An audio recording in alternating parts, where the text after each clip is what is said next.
जय हिंद, जय भवानी, हर हर महादेव, जोहार, नमस्कार। कैसे आप सब? उम्मीद करते अच्छे होंगे। चलिए दोस्तों, बहुत सारे भाई जो है सोच रहे हैं कल क्या होगा। जैसा कि आपको पता है कल हमारा हाई कोर्ट में जो है सुनवाई है जस्टिस सीजेल को लेकर। तो क्या अपडेट है तो मैं आपको बता दूं, जैसा कि बीते दिन जो एक अखबार में खबर आया था दोस्तों, और आप सब देखे ही होंगे कि कैसे जो है लगभग 13 लोगों के खिलाफ जो है चार्जशीट किया जा चुका है। पहले 2 लोगों के खिलाफ किया गया था, बाद में 11 अन्य आरोपियों के खिलाफ किया गया है।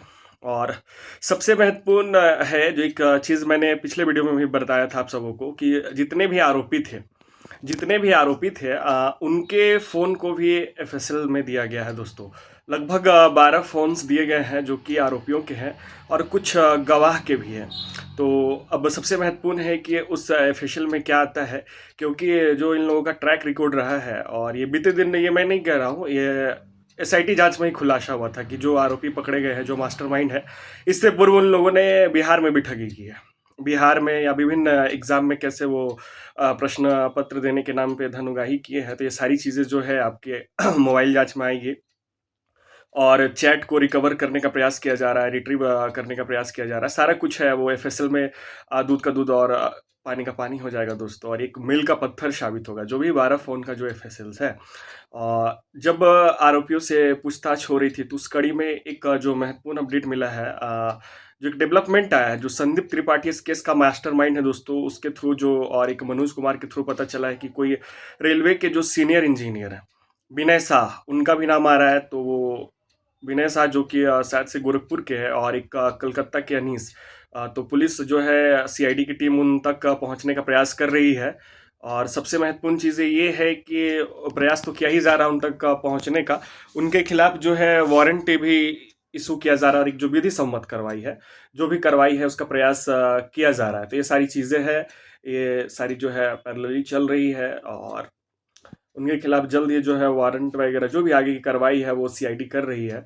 और जितने भी लोग जो नेपाल में गए थे, तो सीआईडी जो है सारी जगह पे जो है, गोरखपुर हो गया, या फिर जिस तरह से उनको नेपाल के बीरगंज ले जाया गया था, मोतिहारी, रक्सौल, पटना, आसनसोल होते हुए, जहाँ भी नियामतपुर, जो भी जितनी भी जगह थी, तो हर एक जगह जो है सीआईडी की टीम गई है, और उन्होंने लोकेशन का सत्यापन किया है।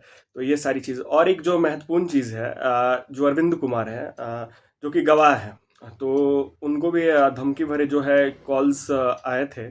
और कैसे जो मास्टरमाइंड संदीप त्रिपाठी और कुंदन कुमार, ये दोनों जो है उनको कॉल करके धमका रहे थे। तो इसका जो सारा कुछ है, वीडियो रिकॉर्डिंग वगैरह जो भी है, उन्होंने सीआईडी के समक्ष उपलब्ध कराया है अरविंद कुमार ने, और सीआईडी के एसआईटी ने उनका वॉइस सैंपल भी लिया है, मिलान कर रही है। तो ये सारी चीज़ें हैं कि एक दूसरे से कैसे वे कांटेक्ट में थे, कैसे अरविंद कुमार को जो है प्रश्न पत्र देने के नाम पे नेपाल वीरगंज ले जाया गया था, हालांकि उन्हें प्रश्न पत्र दिया नहीं गया।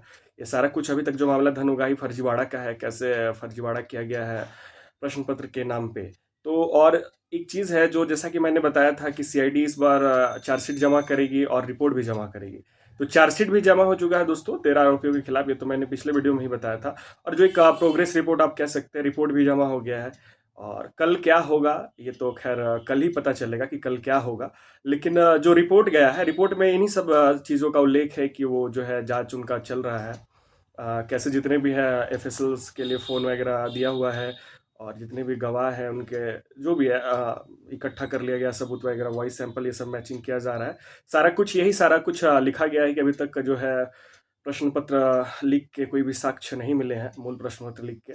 तो ये सारी चीज़ें हैं, और जो एक बीते दिन न्यूज़ में जो एक खबर आया था 30-40 क्वेश्चंस को लेकर, इन सब चीज़ों का जिक्र कहीं भी नहीं है। इसलिए न्यूज़ के खबरों पे थोड़ा-सा हम लोग ज़्यादा भरोसा भी नहीं कर सकते। ये सारी चीज़ें जो कि रिपोर्ट में है दोस्तों, ये सारी चीज़ें नहीं है। बाकी मामला न्यायालय में है, और सारा कुछ वहीं से होना है, फैसला भी न्यायालय से होगा। तो कल सारा कुछ क्लियर हो जाएगा, तो क्या होगा, नहीं होगा, इन सब चीज़ों पे प्रेडिक्शन अभी करना ठीक नहीं रहेगा। थोड़ा-सा इंतज़ार कीजिए, कल भर का बात है। कल एक बहुत महत्वपूर्ण सुनवाई है, और उम्मीद करते हैं कि कल एक बहस होनी चाहिए दोस्तों, कि अब तक एक बहस नहीं हो पाई। एक तगड़ी बहस की ज़रूरत है, तो उससे बहुत सारी चीज़ें बाहर आएँगी, क्या है, नहीं है।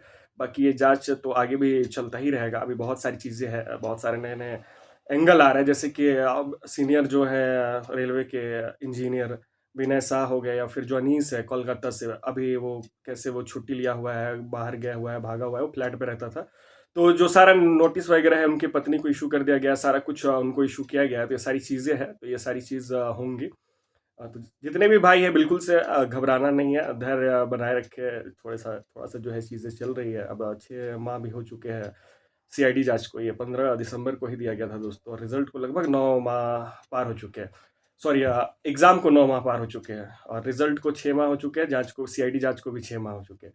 तो आपको थोड़ा-सा धैर्य रखना है, बाकी कल देखते हैं क्या कुछ कोर्ट में होता है। तो कल कोशिश रहेगा कि हम लोग भी कोर्ट पहुँचे और बहुत सारे हमारे भाई जो भी आ रहे हैं, आप ज़रूर से आएँ और देखें क्या होता है, कार्रवाई को थोड़ा सामने से समझने का प्रयास करें। बाकी सारा कुछ पॉजिटिव है, निराश बिल्कुल से भी नहीं होना है। ज़रूर जो भी होगा हमारे पक्ष में होगा, हम लोगों ने बहुत मेहनत किया है, ईश्वर देख रहा है और एक अब पॉजिटिव होप कर सकते हैं। ज़रूर से आप प्रे कीजिए कि कल अगर एक बहस होता है, जोरदार बहस होता है, तो स्टे हट जाना चाहिए। बाकी ये तो वकील साहब और जो है जज साहब पर डिपेंड करेगा, क्या है साक्ष्य, क्या सारा कुछ है जो सीआईडी की तरफ से उपलब्ध कराए गए हैं, उन सब चीज़ों पे डिपेंड करेगा। तो मूल बात यही है कि जो सीआईडी की तरफ से चार्जशीट जमा कर दिया गया है, रिपोर्ट जमा कर दिया गया है और रिपोर्ट में यही सारी चीज़ें हैं कि वो जाँच कर रहे हैं, आगे जाँच हो रही है और बहुत सारे जो भी गवाहों के एफिशियल्स वगैरह जो मैंने बताया, वो सारी चीज़ उसमें सारा कुछ लिखा हुआ है, तो परेशान बिल्कुल से भी ना हो। अब देखते हैं, हम लोग बहुत दिन से इंतज़ार कर रहे थे, थोड़े दिनों की बात है, अब देखते हैं कल क्या होता है। तो सभी भाई हमारे जो भी भाई हैं, बिल्कुल से परेशान होने की ज़रूरत नहीं है। धैर्य बनाए रखें, क्योंकि जो इस जगत में सबसे बड़ा है वो आपके साथ खड़ा है, ईश्वर देख रहा है, हमें बिल्कुल से भी परेशान होने की ज़रूरत नहीं है।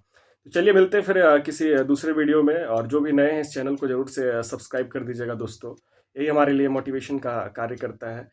तब तक के लिए जोहार, नमस्कार, जय हिंद, जय माता दी।